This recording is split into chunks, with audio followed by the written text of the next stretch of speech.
How old do you think the Oregonian is? 10, 15 years old. I'm just guessing here. Been around over 60 years, I believe. I'd say it's about 110 years old. About 85 years. I believe that it's celebrating its 150th year. For a century and a half, the Oregonian has brought the news to the people of the Northwest. From its first edition in 1850, reaching the hands of just a few local readers, the paper now reaches more than 750,000 readers daily, and 1 million on Sunday. The technology used to gather, write, and print the news has changed beyond belief. But one thing has been exactly the same since the first issue. For 150 years, readers have opened those folded sheets of newsprint and read our package of information, ideas, opinions, and ads. So, how did it all begin? To answer this question, we'll ask another one.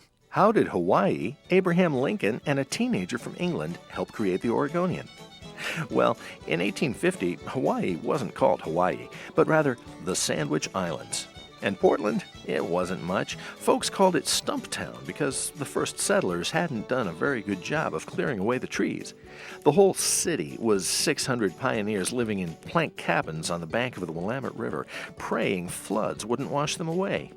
Not that there was much to wash away. No paved streets, no sidewalks, no telegraph, railroad, or banks.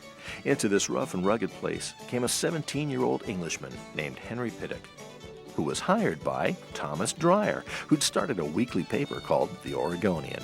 Henry's initial pay was the grand sum of room and board, the room actually being a board under the business desk. Henry's job, just about everything, which he did quite well. Dryer's Oregonian, like most papers back then, had strong political ties and campaigned against slavery and secession and for the election of Abe Lincoln. When Lincoln became president, he rewarded Dryer's support by making him ambassador to, you guessed it, Hawaii, or the Sandwich Islands. And before Dryer left, he sold the paper to young Henry Pittock for the grand sum of, well, all his unpaid back wages, which Dryer couldn't pay because the paper was broke. So you might say that right from the start, things were done a bit differently in the Northwest. The Northwest is such a unique region. It's a region with a very, very strong sense of itself. I think the Northwest feels different than other places. It looks different. I mean, it almost has its own sense of smell. And so the newspaper really has to reflect that. The newspaper has to reflect the region in a very truthful way back to itself. Today, the Northwest has a reputation for being a pretty polite place, but that doesn't mean people here don't have opinions. Sometimes very strong opinions, and they have since the beginning. So what do frontier journalism, a sibling rivalry, and email have to do with your opinion on today's news? In the 1850s, Oregonians had style. Boy, did they. And it was reflected in the no-holds-barred frontier journalism of the time. There is not a brothel in the land that would not have felt disgraced last week by the presence of the Oregonian. It was a complete tissue of gross profanity, obscenity, falsehood, and meanness. W.L. Adams, the Oregon Argus. Historians would come to call this type of journalism the Oregon style, and for a while the Oregonian gave as good as it got. But Pittock wanted his Oregonian to be more than just a personal and political battleground. We will make the Oregonian first and foremost a newspaper. Pittock knew that a good paper was also a public forum, so opinions, especially readers' opinions, have always been as important as anything we publish. The day my article appeared in the Oregonian, I got called in the principal's office for the first time. It's powerful to be able to reach out to people because people listen to you, and not everybody gets a chance to reach that many people.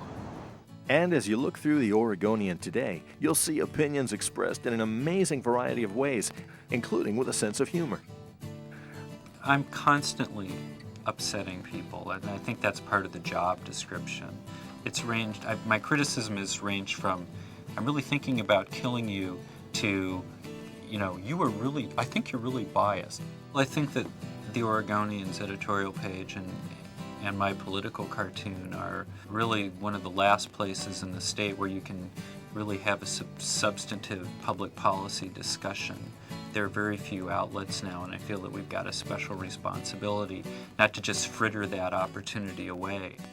The Oregonian became an even livelier forum for opinion airing in the 1860s when editor Harvey Scott did battle with a formidable opponent, his big sister Abigail Scott Duniway.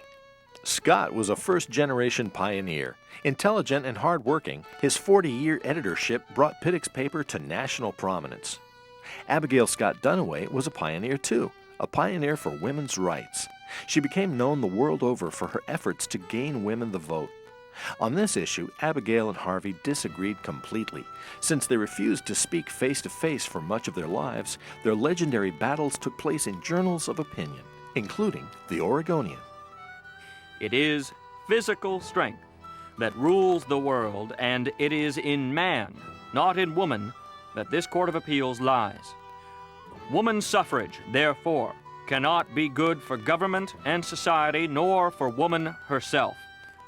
I have been overwhelmed with the humiliation of my brother's nefarious conduct.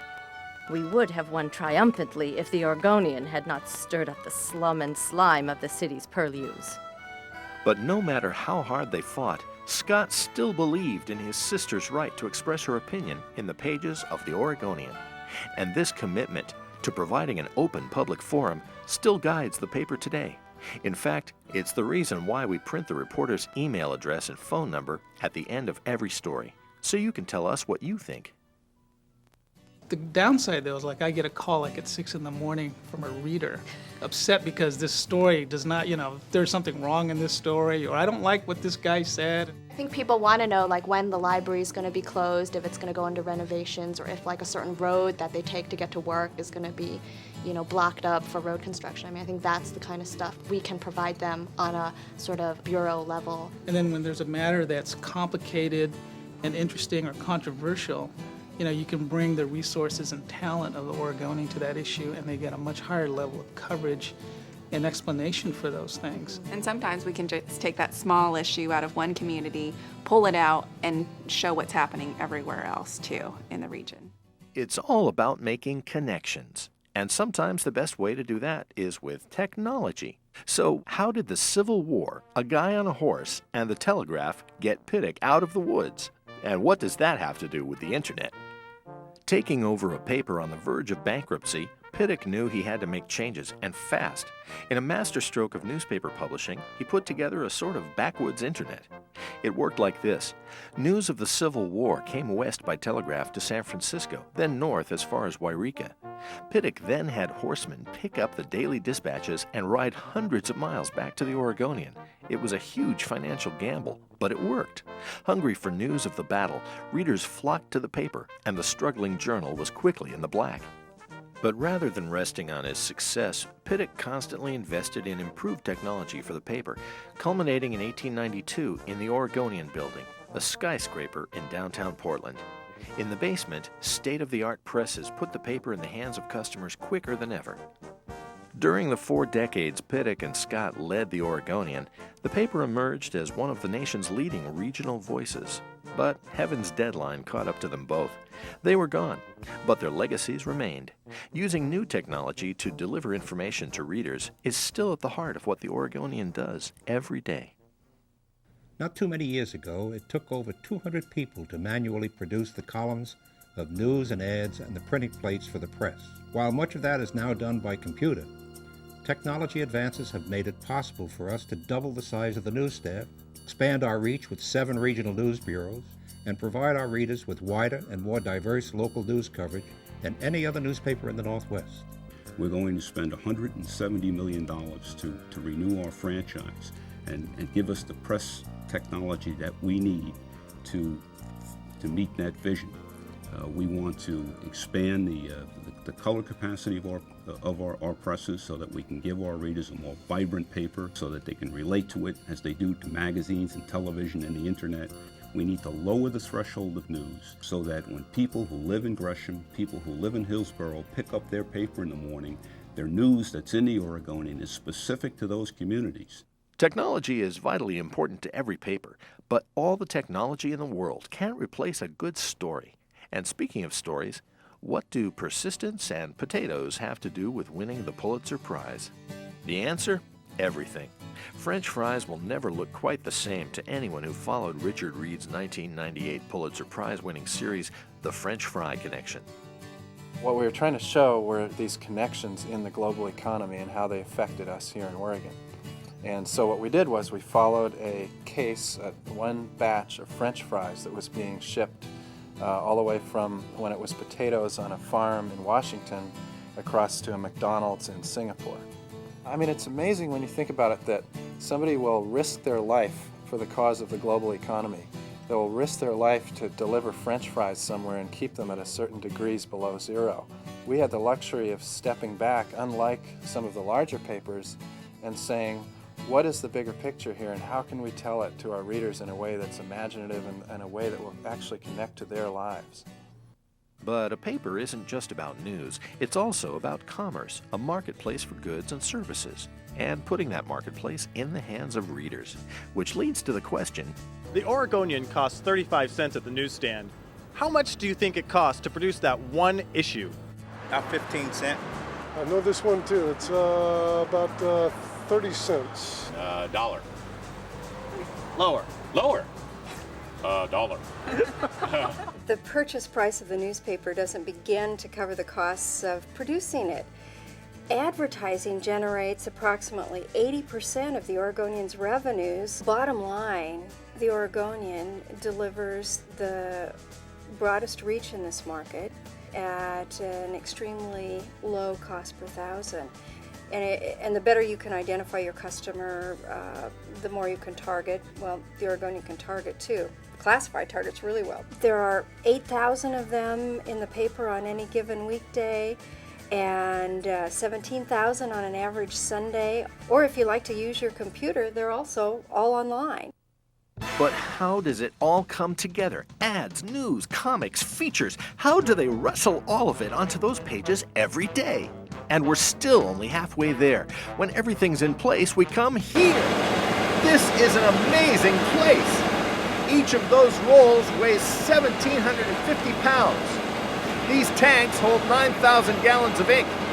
And the paper you see whizzing by is going up to 25 miles an hour. And hey, check out those robots. Once the paper is printed and all those sections, ads, and everything are put together, the Herculean task of delivering the paper to you and hundreds of thousands of your neighbors takes place. Whew. Only then can an interesting and very personal ritual take place. When you pick up an Oregonian, what's the first section you turn to? The headline on the front of the paper, the major news. Immediately I go to the sports section. The business section. God, well, it depends on the day, actually. If it's Friday, I'll turn to A&E. The comics and the horoscopes. Editorial page. So now you have a brief insight into who we are, what we've done, and where we're headed. From our first readers, pioneers fresh from the Oregon Trail, right up to the newest Oregon pioneers, the Oregonian connects us to everything. As long as Portland's been a city and longer than Oregon's been a state, the paper's been here. To hold in your hands, to read out loud, laugh with, cry over, shop from, and we'll be here tomorrow, right on the porch. Like we have been for 150 years. Henry and Harvey wouldn't have had it any other way.